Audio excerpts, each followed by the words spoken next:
నువ్వు నన్ను ఎందుకు మర్చిపోయావు అని అడగను.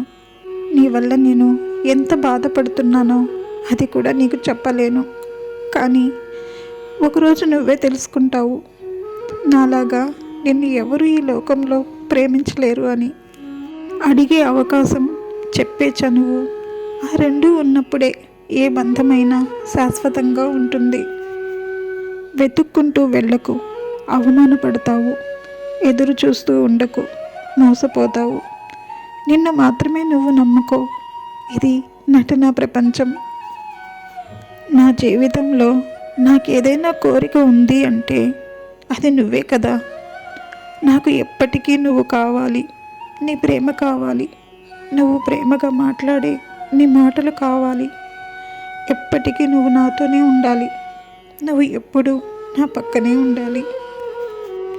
నాకు కోపం ఎక్కువే, అదేవిధంగా ప్రేమ కూడా ఎక్కువే. నువ్వు నన్ను భరించడం చాలా కష్టం. నేను ఎవరినైనా ఇష్టపడితే చచ్చేదాకా వదిలిపెట్టను. అది ప్రేమైనా నిన్నైనా. నాది అనుకుంటే ఏది చేజారనివ్వను.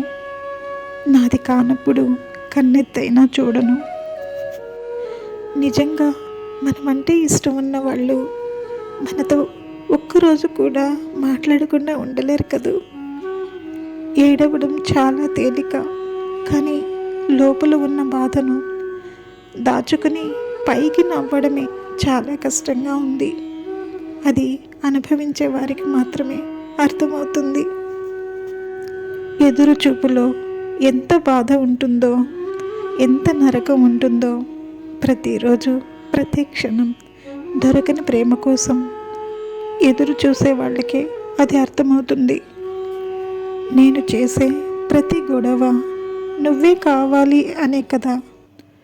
ఆ గొడవ కూడా నీ మీద ప్రేమతో చేసిందే కానీ నీకు దూరం అవ్వాలని కాదు కదా.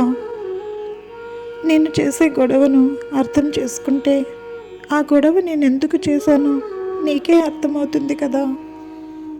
నీకు నేను ఒక ఆప్షన్ మాత్రమే, కానీ నాకు నువ్వే లోకం అనుకున్నాను. చివరికి గెలిచింది నువ్వేలే, ఓడిపోయింది నా పిచ్చి ప్రేమ. భర్త ప్రేమ లేని ఆడది బ్రతుకుతుంది, కానీ బ్రతుకున్న జీవోత్సవంలాగా బ్రతుకుతుంది. బ్రతకడం కూడా తన కోసం కాదు, తన పిల్లల కోసం. ఆ భార్య బాగుపడాలన్నా చెడిపోవాలన్నా ఆ భర్తే కారణమవుతాడే తప్ప ఏ భార్య తనంతట తాను నాశనం అవ్వాలని అనుకోదు.